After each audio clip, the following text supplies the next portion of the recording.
Okay जी, मैंने आपके आज के लेक्चर की रिकॉर्डिंग स्टार्ट कर दिया और जैसा कि कल की क्लास में हमने अपना रिएक्ट जेएस पे वर्किंग स्टार्ट की थी और उसमें हमने देखा था कि किस तरह से क्या रूल्स फॉलो करने होते हैं जब आप रिएक्ट पे वर्किंग करते हो। हमारा फोल्डर कौन सा था जी? 109 रिएक्ट दिस वन। ओके, इसको हम ओपन करते हैं विजुअल स्टूडियो कोड में और उसके ऊपर वर्किंग स्टार्ट करते हैं। अच्छा जी, लास्ट क्लास में हमने देखा था कि हमारे पास किस तरह से आप एक कंपोनेंट बेस्ड स्ट्रक्चर बना सकते हैं और क्या चीज़ें कंपलसरी हैं आपके पास।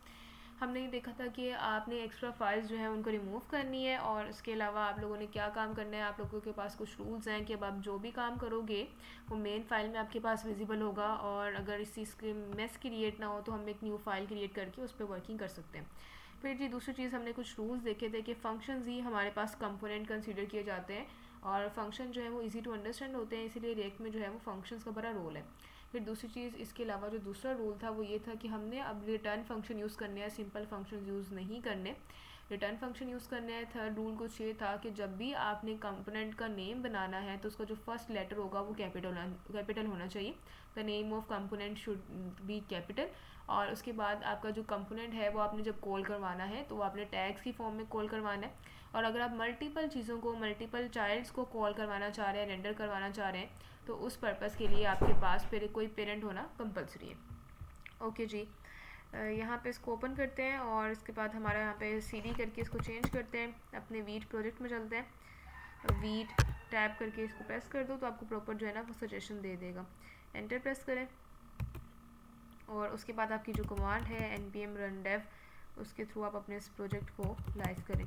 आज हम ये देखेंगे कि एक्स्ट्रा फाइल बना के किस तरह से उस फाइल को ऐड कर सकते हैं अपनी मेन वाली फाइल में, और आप लोग CSS जो 3 टाइप्स होती हैं CSS की, उन पर किस तरह से वर्किंग कर सकते हो। और जब आप वीट को यूज़ करते हो तो लोकल होस्ट आपका 5137 होता है, 3000 का नहीं होता, तो इसलिए आपने यहाँ पे 5137 के लोकल होस्ट को टारगेट करना है। ओके जी, ये वाला जो लोकल होस्ट 5137 है ना आपका, इसको टारगेट करना है। डिफरेंट पोर्ट नंबर पर चल रहे होते हैं ये, और जब तक ये आपकी एप्लीकेशन लाइव होती है उसके बाद ये आपको देखो अभी लाइव नहीं हुई, इस वजह से आपको वहाँ पे शो आ रहा है। लाइव होगी तो ये ओके हो जाएगा। ओके, अब हमने ये लास्ट क्लास में 2 फंक्शन बनाए थे, इसमें से अब ये फंक्शन हम इस टाइम के लिए रिमूव करें क्योंकि हमें काम देख लेते हैं इसका। बाय का फंक्शन रिमूव कर दो, यहाँ से वी बाय के फंक्शन को रिमूव कर दो कुछ ये। अब देखिए आपको ये लाइव हो गया है, हमने ऑटोमेटिकली इसको लाइव किया हुआ है 5137 पे। तो एक बार इसको रिलोड कर लेते हैं ताकि जो आउटपुट है वो हमारे पास विजिबल हो जाए। आपका टाइटल चेंज हो गया और आउटपुट भी आपको यहाँ पे विजिबल है। अब हमने क्या करना है जी, अब यहाँ पे हम देख रहे हैं कि किस तरह से हम अपनी CSS यूज़ कर सकते हैं। टर्मिनल को मैं डाउन कर रही हूँ ताकि आउटपुट में आपको इशू ना हो। कितनी टाइप्स होती हैं CSS की? We have 3 types of CSS: inline CSS, internal CSS and external CSS। अगर आप रिएक्ट जेएस पे वर्किंग कर रहे हैं और आपका दिल चाह रहा है कि आप इनलाइन CSS यूज़ करें, तो आप कैसे करते हैं? अगर हम सिंपल करते थे तो हम यहाँ पे क्या करते थे, टैग में स्टाइल के एट्रीब्यूट लिखते थे और उसमें अपनी स्टाइलिंग कर देते थे। किस तरह से जी? बैकग्राउंड कलर के नाम से प्रॉपर्टी चूज़ करते थे, बैकग्राउंड कलर, और आगे हम उसको कलर पास कर देते थे रेड कुछ ये। अब आप जाओ और देखोगे क्या ये स्टाइलिंग अप्लाई हुई है, आपकी हेडिंग में कुछ भी अप्लाई नहीं हुआ और आपका पेज बिल्कुल ब्लैंक हो गया। और मैंने बताया था कि जब आपका पेज ब्लैंक हो इट मीन्स कि आपके पास कोई इशू है, कोई एरर है। अब यहाँ पे जब आप रिएक्ट पे काम करते हैं ना तो आप इस तरह से स्टाइलिंग नहीं करते हैं। रिएक्ट में अगर आपने इनलाइन CSS अप्लाई करनी है तो फिर आप किस तरह करते हो, यहाँ पे अभी देखिए मैं एक स्टाइल लिख रही हूँ कुछ ये इस तरह से, तो अब वो मुझे कर्ली पैरेंथेसिस प्रोवाइड कर रहा है, वो मुझे सिंगल पैरेंथेसिस प्रोवाइड नहीं कर रहा जैसे वो पहले कर रहा था।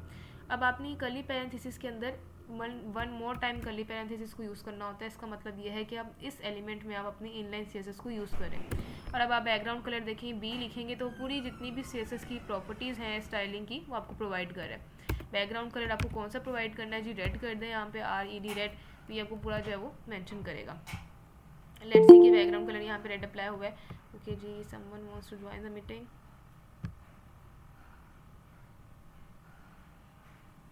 ओके, अच्छा जी, यहाँ पे बैकग्राउंड कलर देखते हैं कि अप्लाई हुआ है। बैकग्राउंड कलर अप्लाई नहीं हुआ आई थिंक सो, हमने यहाँ पे इसको ऐसे रेड लिख दिया और ये इसमें पास करना था कुछ इस तरह से। अब आप देखो कि आपके पास अप्लाई है बैकग्राउंड कलर, एग्जैक्टली आपकी हेडिंग जो है उसके बैकग्राउंड पे रेड कलर अप्लाई हो गया। तो इस मेथड को यूज़ करके हम अपनी इनलाइन CSS करते हैं रिएक्ट जेएस में। कैसे? स्टाइल का एट्रीब्यूट यूज़ करेंगे सेम एज इट इज़, लेकिन इस टाइम पे हम अपनी डबल कर्ली पैरेंथेसिस को यूज़ करेंगे और उसके अंदर प्रॉपर्टी पास करेंगे। अब अगर हमें नेक्स्ट प्रॉपर्टी जानी है जैसे फ़ॉन्ट, स्टाइल या कलर की प्रॉपर्टी को चूज़ करना है तो आप उसके बाद नेक्स्ट प्रॉपर्टी अप्लाई कर लो। कलर अब आप यहाँ पे वाइट अप्लाई कर दो, जो भी आपको अप्लाई करना है। तो ये अब आपके पास कुछ इस तरह से दिखने वाला है। ये होती है जी इनलाइन CSS, आप अगर रिएक्ट में यूज़ करना चाहें। उसके बाद थी हमारे पास जी इंटरनल CSS। इंटरनल CSS के लिए हम क्या काम करते थे, हम अपने हेड के टैग में एक स्टाइल का टैग यूज़ करते थे और उसको वहाँ पे यूज़ कर जो स्टाइलिंग कर लेते थे। लेकिन यहाँ पे तो ना ही हमारे पास कोई हेड का टैग है, ना ही इसकी स्टाइलिंग को हम मैनेज कर सकते हैं। तो फिर अब हम क्या करते हैं, हम यहाँ पे एक ऑब्जेक्ट बनाते हैं, अपना ऑब्जेक्ट पे वर्किंग करते हैं। कैसे? अब आपने ऑब्जेक्ट बनाना है यहाँ पे रिटर्न से पहले। अब मैं आपको एक चीज़ बताऊँगी ये ऑब्जेक्ट बनाने के बाद कि किस तरह काम करते हैं। कोई भी नाम रख लो, ऑब्जेक्ट आपको पता है कि आप किस तरह काम करते हो ऑब्जेक्ट्स पे। ये डेटा टाइप हमने डिटेल में देखी थी। और अब आपके पास रिएक्ट में आप देखो तो पैकेज डॉट जेसन की जो आपके पास फॉर्मेट है वो भी एक ऑब्जेक्ट की फॉर्मेट में है, कर्ली पैरेंथेसिस की वैल्यू पेयर्स। तो ये वाली जो वर्किंग होती है ना रिएक्ट में, आपके ऑब्जेक्ट्स आपको समझ आ रहा होगा कि काफ़ी मैंडेटरी हो गए हैं। ऑब्जेक्ट में आप प्रॉपर्टी लिखो जी बैकग्राउंड कलर के नाम से, BAC के। इसमें आपको सजेशन नहीं देगा बिकॉज वो समझ रहा है कि आप कोई जावास्क्रिप्ट का पार्ट है कर रहे हैं प्ले। बैकग्राउंड कलर की प्रॉपर्टी स्पेलिंग ठीक रखने हैं और यहाँ पे हम इसको अगर रेड कर दें कुछ ये। अच्छा जी, ये आपने एक ऑब्जेक्ट बना लिया जिसमें आपने एक प्रॉपर्टी ऐड कर दी जी बैकग्राउंड कलर की, और वो प्रॉपर्टी क्या है, उसका जो बैकग्राउंड कलर रेड है। अब आप जिस एलिमेंट को वो बैकग्राउंड कलर देना चाह रहे हैं ना, उसके एलिमेंट में जाएंगे, दोबारा से अपना वो स्टाइल का एट्रीब्यूट यूज़ करेंगे कुछ ये, और ये जो आपका ऑब्जेक्ट आपने कॉल बनाया ना, इसको यहाँ पे कॉल कर लें कुछ इस तरह से। अब जाते हैं देखते हैं पैराग्राफ के बैकग्राउंड पे रेड कलर अप्लाई है। एग्जैक्टली आपके पैराग्राफ के बैकग्राउंड पे रेड कलर अप्लाई है। तो कुछ ये आपके पास होता है जी आपकी इंटरनल CSS यूज़ करने का मेथड। अब आप लोगों को मैंने बताया था कि JSX का मतलब ये होते हैं आपकी HTML और जावास्क्रिप्ट एक ही फाइल में यूज़ कर रहे हैं एक ही चीज़ में। और यहाँ पे काम कुछ ये हो रहा है, आप देखो कि अगर आपने अपनी ये फंक्शन है ना, फंक्शन में हम अपनी HTML यूज़ कर रहे हैं, अगर आपने अपनी जावास्क्रिप्ट में HTML यूज़ करनी होती है तो वो हम रिटर्न के बाद यूज़ करते हैं। रिटर्न के बाद आप देखो जितनी भी जावास्क्रिप्ट में हमने HTML यूज़ करनी है ना, वो हमने रिटर्न के बाद करनी है। लेकिन अगर आप लोगों ने अपनी जावास्क्रिप्ट यूज़ करनी है सेम, तो वो आपने रिटर्न से पहले, जैसे ऑब्जेक्ट जो है वो हमारे जावास्क्रिप्ट का पार्ट है, तो इसीलिए मैं उसको रिटर्न से पहले फंक्शन में रिटर्न के बाद आपकी HTML रेंडर होगी और आप लोगों की जो रिटर्न से पहले आपकी जावास्क्रिप्ट होगी। लाइक आपने कोई वेरिएबल बनाना है, कुछ भी काम करना है तो रिटर्न से पहले कुछ ये काम। अब आपके पास ये कर सकते हो कि आप इसी HTML में रहते हुए भी जावास्क्रिप्ट यूज़ कर सकते हो। कैसे?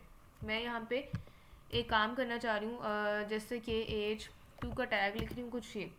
अभी मैंने बताया कि रिटर्न के बाद हम यूज़ करेंगे अपनी HTML, लेकिन इस HTML में भी हम जावास्क्रिप्ट को यूज़ कर सकते हैं। कैसे? यहाँ पे मैं एक वेरिएबल बना लूँ जैसे लेट नेम के नाम से, let name equals to Hamad, कुछ ये एक वेरिएबल हम बना रहे हैं। अब इस वेरिएबल को, ये बन तो रिटर्न से पहले रहा है लेकिन मैं इसको यूज़ करने लगी हूँ जो जावास्क्रिप्ट की HTML में। अगर आपने HTML में जावास्क्रिप्ट यूज़ करनी है तो आपको कर्ली पैरेंथेसिस यूज़ करने पड़ते हैं। अब ये कर्ली पैरेंथेसिस यूज़ करने से क्या होता है, ये आपको बताता है कि आप यहाँ पे अपनी HTML यूज़ कर रहे हैं। मुझे 1 मिनट दीजिएगा, मैं ज़रा मोबाइल ये लैपटॉप चार्जिंग पे लगा लूँ, उसकी बैटरी डाउन हो रही है।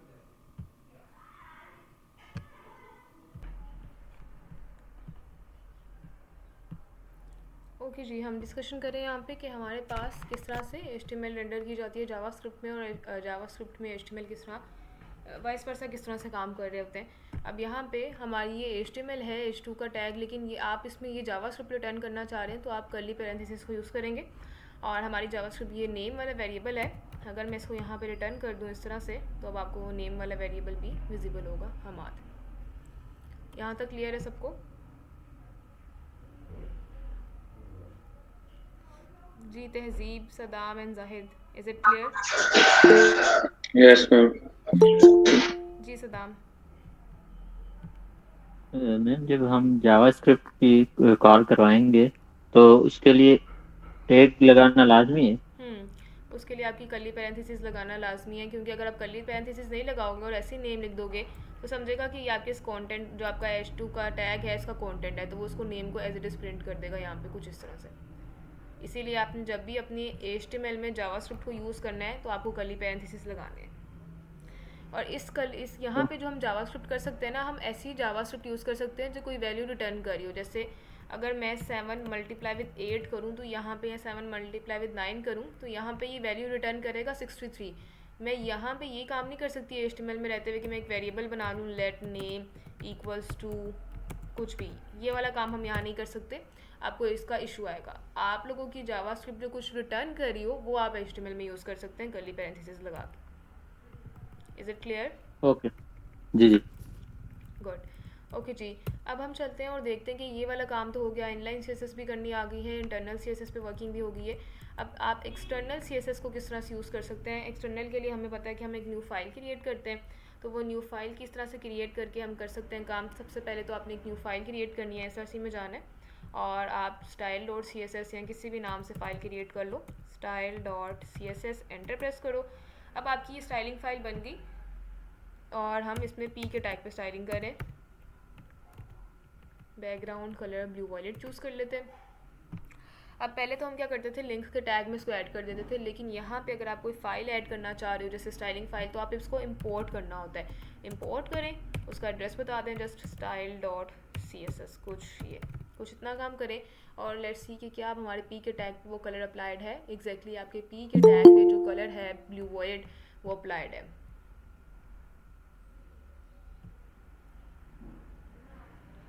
कुछ इस तरह से। अब इस तरह से आपकी स्टाइलिंग होगी, लेकिन यहाँ पे अगर हमारे पास दो पी के टैग हों, जैसे अभी तो एक पी का टैग है और इसमें भी हमने कुछ 10 वर्ड्स का डेटा ऐड किया हुआ है, तो अब ये दोनों पी के टैग्स पे कलर अप्लाई कर देगा। लेकिन अब हम चाह रहे हैं कि जो पहला पी का टैग है उस पर कलर अप्लाई हो, मतलब वही यूनिकनेस वाला कॉन्सेप्ट या आपके पास क्लास वाला कॉन्सेप्ट। तो फिर हम क्या काम करते थे, हम यहाँ पर जाते थे, उसको क्लास पास करते थे, क्लास इक्वल्स टू जो भी हम उसका नेम रख दें, लाइक पैरा के नाम से उसका नेम रख लें। तो इसको फिर आप style dot C S S में उसी तरह गेट करेंगे जी, डॉट लिखेंगे और यहाँ पे कंप्लीट करेंगे पैरा कुछ ये। अब लेट्स सी कि क्या पहले पी के टैग में आपका अप्लाई है, एग्जैक्टली कलर आपका अप्लाई है। लेकिन यहाँ पे एक आपको इशू आने वाला है, वो इशू क्या है, इंस्पेक्टर टूल्स में चलते हैं और कंसोल में देखते हैं कि इस इशू विजिबल है या नहीं है। ओके जी, इशू आपके पास विजिबल है कुछ ये, invalid DOM property class, did you mean class name.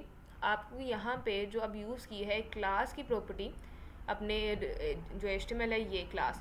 अब आप जब रिएक्ट में काम करते हो आप यहाँ पे क्लास का एट्रीब्यूट यूज़ नहीं करते, आप यहाँ पे यूज़ करते हो क्लास नेम का। अगर आप देखो तो आपको यहाँ पे क्लास की सजेशन नहीं आ रही, क्लास नेम की सजेशन आ रही है। काम तो वो वैसे भी करेगा, लेकिन यहाँ पे वो आपको कंसोल में इशू शो करवाता है कि ये वाली एक इनवैलिड प्रॉपर्टी है।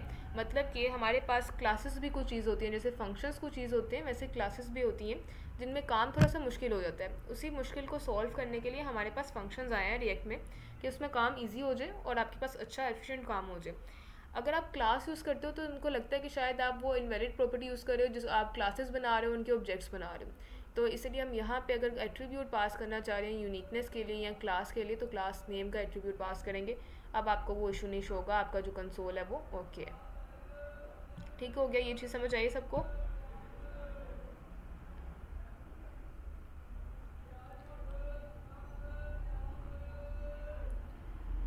Okay good.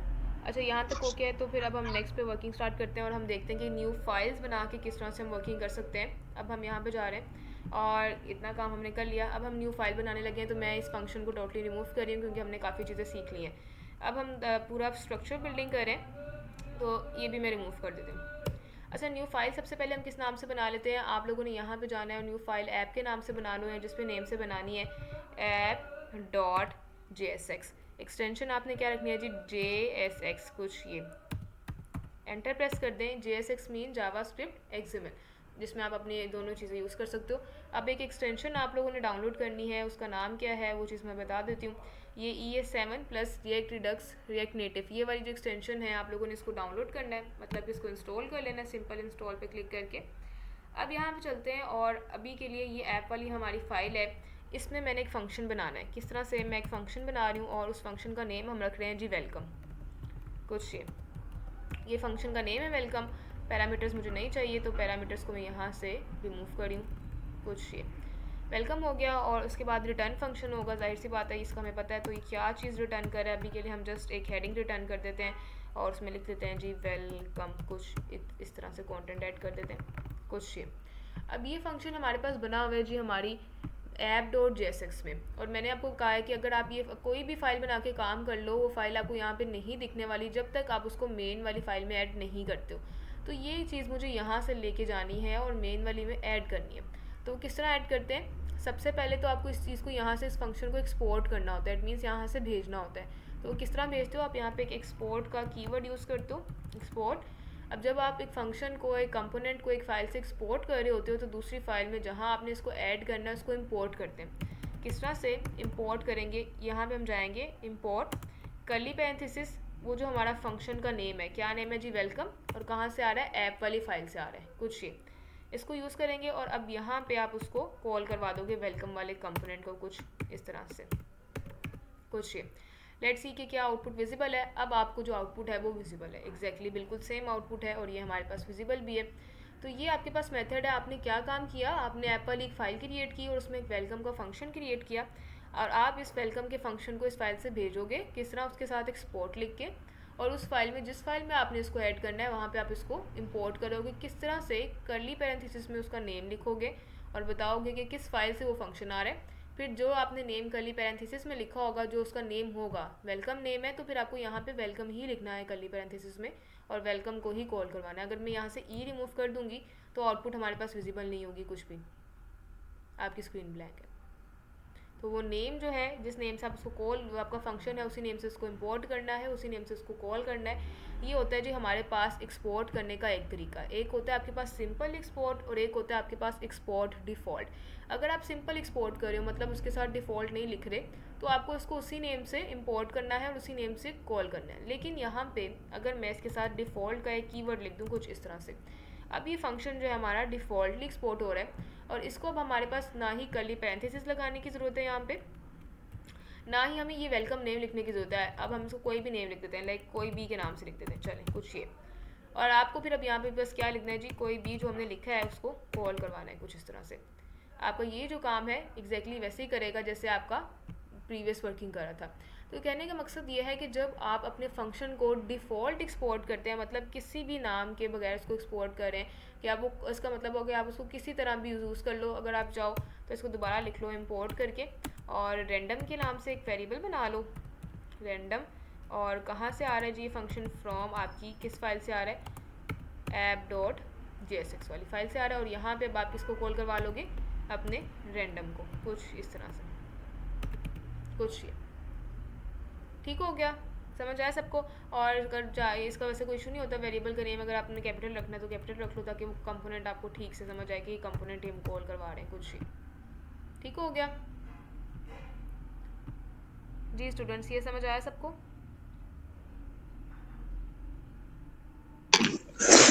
नहीं, सारी चीजें ऊपर ऊपर से गुजर रही है। जब हम दोबारा देखेंगे इंशाल्लाह फिर जो मसले है आपको बता देंगे। ठीक है, गुड। वेल मैं इसको दोबारा से थोड़ा सा रिपीट कर देती हूँ। आप लोगों के पास जब आप एक फ़ाइल बनाते हो तो वो फ़ाइल तब तक एसेसिबल नहीं होती जब तक आप उसको अपनी मेन डॉट जेएसएक्स में ऐड नहीं करते। समझ लें कि जैसे इंडेक्स डॉट एचटीएमएल में हम एंकर टैग यूज़ करके उन फाइल्स को लिंक कर रहे थे ना आपस में, तभी हम उस फाइल पे एसेस कर सकते थे। तो अभी आपकी जो इंडेक्स डॉट एचटीएमएल की फ़ाइल है ना रिएक्ट में, वो मेन डॉट जेएसएक्स की फ़ाइल है। तो आपने अगर कोई भी फाइल बनाई, जैसे अभी हमने ऐप डॉट जेएसएक्स की फ़ाइल बनाई है, तो उसको आपने लेके आना होता है मेन डॉट जेएसएक्स की फ़ाइल में। अब वो लेके आने के दो तरीके होते हैं, एक तो सिंपल एक्सपोर्ट होता है, मतलब कि हम यहाँ पे इसको डिफ़ॉल्ट का कीवर्ड ना लिखें कुछ इस तरह से। जब हम इसको सिंपल एक्सपोर्ट करते हैं तो फिर हमने जो नेम, स्टूडेंट्स मुझे कंप्लीट कर लेने दें फिर मैं आपको क्वेश्चन पूछ लूँगी। जी जाहिद आप बता दें।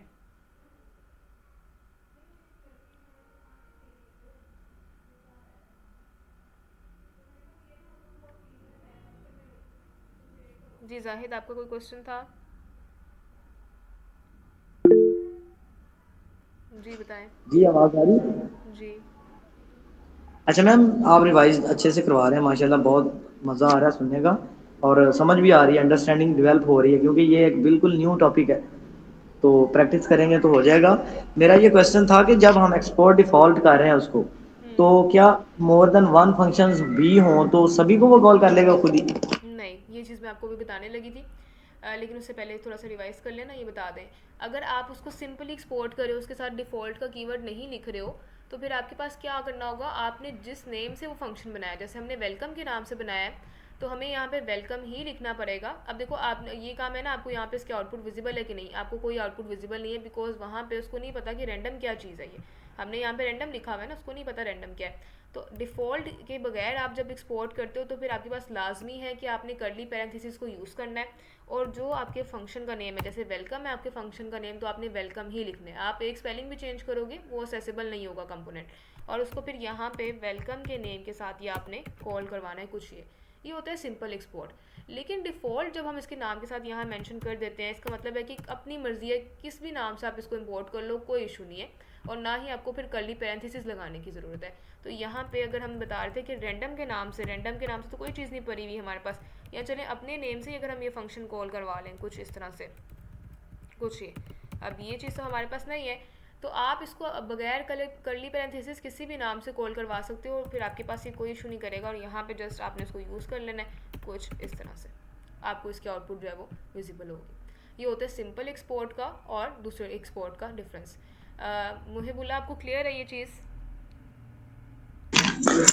मैम इधर तो क्लियर है, लेकिन क्योंकि एक नया टॉपिक है तो आगे पीछे कुछ पता नहीं होता, इसलिए हम कंफ्यूज रहते हैं। जो आप पढ़ा रहे हैं इस पे हम क्लियर है मैम, लेकिन आगे पीछे इसकी जो मतलब हम अपनी तरफ से क्वेश्चन नहीं बना सकते, इस तरह हो जाए इस तरह हो जाए, तो हम 2-3 बार ये वीडियो देखेंगे फिर आपको बता देंगे। ओके, ठीक है। अच्छा जी, वेल लास्ट लेक्चर की रिकॉर्डिंग देखी थी आपने? हाँ जी मैम, देखी थी। बस उस हिसाब से फिर यहाँ तक जो चीज़ समझ आ रही है ओके, फिर आप वर्किंग कीजिएगा, मुझे बताइएगा। वेल जी, ये दो चीज़ें होती हैं। अब हम चलते हैं जाहिद की क्वेश्चन पे कि क्या आप लोग एक फ़ाइल से इस तरह कर सकते हैं कि दो फंक्शन बनाए हो, एक मैंने इस तरह फंक्शन बनाया हो वेलकम के नाम से, और एक मैंने बनाया हो बाय के नाम से, और मैं इसको भी एक्सपोर्ट कर रही हूँ कुछ ये इस तरह लिख के, एक्सपोर्ट, सिंपली एक्सपोर्ट कर दें या डिफ़ॉल्ट। तो क्या अगर इसको इंपोर्ट करेंगे हम एक वेलकम के नाम से करेंगे तो बाय वाला फंक्शन भी इंपोर्ट हो जाएगा।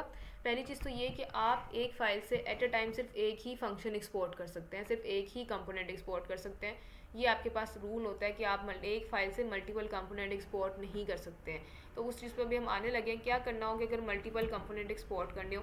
अब आपके पास जो मैंने आपको एक्सटेंशन इंस्टॉल करवाई है ECMAScript 6 और 7 की, वो आपको एक प्रॉपर टेम्पलेट प्रोवाइड करेगी कि आप अपना कोड लिखो। कैसे? आप RAFCE लिखो, एंटर प्रेस करो, तो प्रॉपर आपको एक कोड बना रहा है, एक आपके पास कंपोनेंट बना रहा है जो एक्सपोर्टली डिफ़ॉल्ट हो रहा है, ठीक है। और अगर मैं इसको रिमूव करूँ, RFC लिखूँ हाली, तो ये आपके पास कुछ ये आ रहा है। इसमें ना आपके पास मल्टीपल चीज़ें होती हैं, RFC भी होता है हाली, तो ये आपके पास कुछ इस तरह डिफ़ॉल्ट नेम के साथ ही लिखा आ रहा है। तो यहाँ पे मेजोरिटी हम यूज़ करते हैं RAFCE, react arrow functional component export, कि आप उसको एक्सपोर्ट करो कुछ ये, और हम डिफ़ॉल्ट को यूज़ करते हैं बिकॉज आपने देखा है कि उसमें कर्ली पैरेंथेसिस लगाने की ज़रूरत भी नहीं है, और उसको अपनी मर्ज़ी से हम इंपोर्ट भी कर सकते हैं। अब एक फ़ाइल से सिर्फ एक ही फंक्शन एक्सपोर्ट हो सकता है यहाँ से, लेकिन मुझे दो फंक्शन चाहिए, तो फिर मैं क्या काम करती हूँ, मैं एक और न्यू फंक्शन बनाती हूँ। जैसे यहाँ पे मैं शर्ट के नाम से फंक्शन बना लेती हूँ, SHIRT शर्ट। अब एक शर्ट के नाम से एक फ़ंक्शन बनाया, और इसमें हम रिटर्न कर लेते हैं कुछ वैल्यू को। पहले तो डिव लगाते हैं कि अगर मल्टीपल चीज़ें रिटर्न करनी हो तो हमारे पास कोई इशू ना है। एक H1 की हेडिंग, और लिख लेते हैं जी मेल शर्ट कुछ ये। अब ये वाला कंपोनेंट मैंने बनाया है, लेकिन एक्सपोर्ट तो सिर्फ मैं ऐप वाले फंक्शन में से इस कंपोनेंट को कर रही हूँ, तो फिर मुझे क्या करना होगा, इस शर्ट वाले कंपोनेंट को ऐप वाले में कॉल करवाना होगा कुछ इस तरह से। अब ये करने से क्या होगा कि आपकी दोनों ऐप वाला कंपोनेंट भी और शर्ट वाला कंपोनेंट भी एक्सपोर्ट हो जाएंगे, और आप इसको जस्ट ऐप वाले कंपोनेंट को यहाँ पे इंपोर्ट कर लो, और इसको हम किसी भी नाम से कर लें। अब अगर मैं उसको सेम नाम से कर लूँ, या उसको मैं ई-कॉमर्स दे दूँ नेम, ई-कॉमर्स, क्योंकि हम इस पर छोटा सा एक प्रोजेक्ट बनाएंगे नेक्स्ट क्लास में। फ्रॉम कहाँ से हमें चाहिए जी, app.jsx की फ़ाइल से कुछ ये, और यहाँ पे हम ई-कॉमर्स वाले को ऐड कर लें कुछ इस तरह से। अब आप जाओ और आप देखो कि क्या आपके पास कुछ विजुअल आउटपुट्स हैं, आपकी हेडिंग जो आपने यूज़ की है अपने शर्ट वाले कंपोनेंट में, वो आपके पास अब असेसेबल है। जी जाहिद, क्लियर है आपको? जी मैम क्लियर है, लेकिन समझ से ये चीज़ें बाहर थोड़ी सी हो रही हैं कि जब इतना जिसे कहते हैं ना ऑर्गेनाइज्ड वे था कि हमारे पास HTML की फाइल अलग, जो स्टाइल्स की अलग, जावास्क्रिप्ट की अलग, तो हम इतनी कम्प्लेक्सिटी में क्यों जा रहे हैं, यानी रिएक्ट में इतनी चीज़ें कम्प्लेक्स क्यों हो रही हैं? अच्छा, पहली चीज़ ये, एज अ बिगनर हमें आइडिया नहीं है, तो हमें ये चीज़ जाहिर सी बात है मुश्किल लग रही होगी, नो डाउट। समझने में समझ आ रहा होगा, लेकिन ये चीज़ आप समझ रहे होगे कि फिर हमें क्या ज़रूरत है HTML की फ़ाइल में रिएक्ट यूज़ करने की, और रिएक्ट में HTML यूज़ करने की, जब अगर हम सेपरेट फाइल्स बनाएं और हमारे पास चीज़ें क्लियर हों। अगर मैं आपको दिखाऊँ तो ये ना एक प्रोजेक्ट मैं कर रही हूँ इस टाइम पे, रियल टाइम प्रोजेक्ट है ई-कॉमर्स। इसमें ना मुझे कुछ चेंजिंग करनी है, जैसे एक सर्च बार चेंज करनी है या नैव बार। अब इस टाइम पे यहाँ पे ये काम है कि ये जो नैव बार है ना, इसके एक होम का पेज है, प्रॉपर्टी लिस्टिंग, इस तरह के डिफरेंट पेजेस हैं, एक ब्लॉग का पेज है। अगर मैं होम के पेज पे नैव बार चेंज कर रही हूँ ना, सिंपल HTML CSS और जावास्क्रिप्ट में ये प्रोजेक्ट बना हुआ है jQuery में, होम के पेज में अगर मैं ये चेंज कर रही हूँ ना, उसके बाद मुझे ये नैब बार चेंज करनी पड़ेगी ब्लॉग के पेज में भी जाके, इसका कोड आप चेक करो, ब्लॉग के पेज में जाके भी, दूसरे पेजेस में, सब में जाके मुझे नैब बार चेंज करनी पड़ी है, ऑल दो क्लाइंट के मुताबिक एक स्पेलिंग ही क्यों ना हो। अब रात में कुछ ये काम हुआ कि हमारे क्लाइंट की रिक्वायरमेंट थी कि आप ये लैंग्वेज वाला ऐड करो, लैंग्वेज वाला मैंने यहाँ पे ऐड किया हुआ था और साइन इन वाला यहाँ पे, लेकिन जी क्लाइंट को ये चाहिए था यहाँ पे, मतलब वाइस वर्सा करनी थी उसको इसकी पोजीशन। अब मुझे ये एक में चेंज करना पड़ा, फिर मुझे ढूंढ ढूंढ के सब में जाना पड़ा और सब में चेंज करना पड़ा, जस्ट एक बटन रिप्लेसमेंट। लेकिन आप रिएक्ट में क्या करते हो, रिएक्ट में आपने एक कंपोनेंट बना लिया ना नैबर वाला, जैसे यहाँ पे ई कॉमर्स वाला कंपोनेंट है, उसके बाद यहाँ पे आपके आ रहा होगा बाकी कंपोनेंट, आप समझ लो होम पेज का एक कंपोनेंट है कुछ ही। अब ये नैबर वाले कंपोनेंट में आप चेंजिंग करोगे ना, ये नैबर वाला कंपोनेंट जितने भी होम पेजेस हैं सबके ऊपर ऑटोमेटिकली चेंजिंग कर देगा। तो वो चीज़ें ईजी होती जाती हैं, जब चीज़ें थोड़ी सी एडवांस होती है ना, वो आसान भी हो जाती हैं और समझने में थोड़ी सी मुश्किल भी हो जाती है। तो आप लोग इसको ऐसा ऐसा समझोगे तो फिर आपको ये ईजी लगेगा। ठीक है, HTML CSS ना काम आपका बढ़ा देती हैं, मुश्किल कर देती हैं चीज़ों को। अभी तो आपने बेसिक प्रोजेक्ट्स किए हैं, लेकिन जब आप एक रियल टाइम प्रोजेक्ट में जाते हो तो आपको बहुत कॉम्प्लेक्स लगता है। फिर आप कहते हो कि मॉडर्न टेक्नोलॉजीज़ को यूज़ करें जिसमें काम आपका ईजी हो जाए। जी सही है, बेहतर। अच्छा, अब चलते हैं और यहाँ पे हम देखते हैं ई कॉमर्स वाले प्रोजेक्ट में हमारे पास क्या आउटपुट विजिबल है। ओके जी, इसको रिलोड करें, अभी विजिबल है आपके पास। अब मैं कुछ ये काम कर रही हूँ कि यहाँ पे जो है हम app.jsx में चलते हैं और छोटा सा ना इसमें कुछ ऐड करके देखते हैं किस में से ऐड करते हैं। एक H1 की हेडिंग ऐड करते हैं, एक हम P का टैग ऐड करते हैं जिसमें हम डिस्क्रिप्शन ऐड कर देते हैं कि ये हमारे पास जो है वेरी गुड क्वालिटी, कुछ इस तरह की जो है डिस्क्रिप्शन ऐड कर देते हैं, गुड क्वालिटी शर्ट कुछ है। और इमेज ऐड करनी है तो उसके लिए आपने IMG का टैग यूज़ करना है, और यहाँ से जो है मैं उसके लिए कोई भी इमेज जो है वो गेट कर रही हूँ। पहले हम ऑल्ट में ऐड कर देते हैं नॉट फाउंड, कुछ इस तरह से। यहाँ पे चलते हैं और एक इमेज कॉपी एड्रेस करते हैं, इमेजेस फॉर शर्ट्स, ठीक है, इमेजेस ऑफ शर्ट्स। ओके, ये वाली इमेज को हम ओपन करते हैं और इसको हम कॉपी करके पेस्ट कर देते हैं। कॉपी इमेज एड्रेस, और इसका जो हम एड्रेस अपने इमेज वाले में पेस्ट कर देते हैं। कुछ ये कंट्रोल V और Z करके इसको रैप करो। जाओ यहाँ पे, लेट्स सी कि क्या आपकी इमेज अप्लाई है। एग्जैक्टली आपकी इमेज भी, आपका नेम भी, क्वालिटी, सब चीज़ें अप्लाई हैं। अब मुझे बताएं, अगर मुझे HTML CSS और जावास्क्रिप्ट में जाना है और दूसरी इमेज बनानी है, जैसे कि हमने एक टाइम पे कार्ड्स बनाए थे, तो मुझे दोबारा से ये चीज़ कॉपी करनी पड़ेगी पूरी की पूरी। ये कॉपी किया मैंने कंट्रोल C, और उसके बाद मैं दोबारा यहाँ जाऊँगी नीचे कंट्रोल V, फिर दोबारा दूसरी इमेज के लिए, तीसरी के लिए, कुछ ये वाला काम रहने वाला है। तब हमारे पास ये 3 इमेजेस कुछ विजिबल है। लेकिन रिएक्ट हमें अब क्या सपोर्ट देता है, अब हमने ये फंक्शन एक बार बना लिया ना, एक बार हमारा ये फंक्शन बन गया है, हम इसको मल्टीपल टाइम कॉल करवा सकते हैं इसमें। जैसे मैं यहाँ पे जाऊँ शर्ट्स वाले में, इसको मल्टीपल टाइम कॉल करवा लूँ। अब ये सिर्फ कॉल करवाने से ही वही आउटपुट जो है वो मल्टीपल टाइम विजिबल करवाएगा। लेकिन आपके पास यहाँ पे एक इशू आ रहा है, इशू क्या है ज़रा देखिए, मुझे बताएंगे क्या एरर हो सकता है हमारे पास। ये बहुत बेसिक एरर है, हमने कल की क्लास में डिस्कस किया था।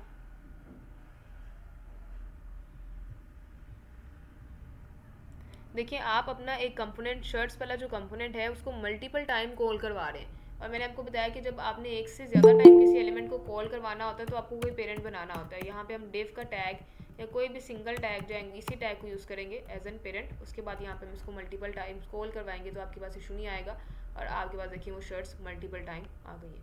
मतलब काम एक बार करो, बना के रख लो एक बार स्ट्रक्चर, उसको कॉल करवा लो जब आपको ज़रूरत है। Is it clear? Yes ma'am, clear हो गया।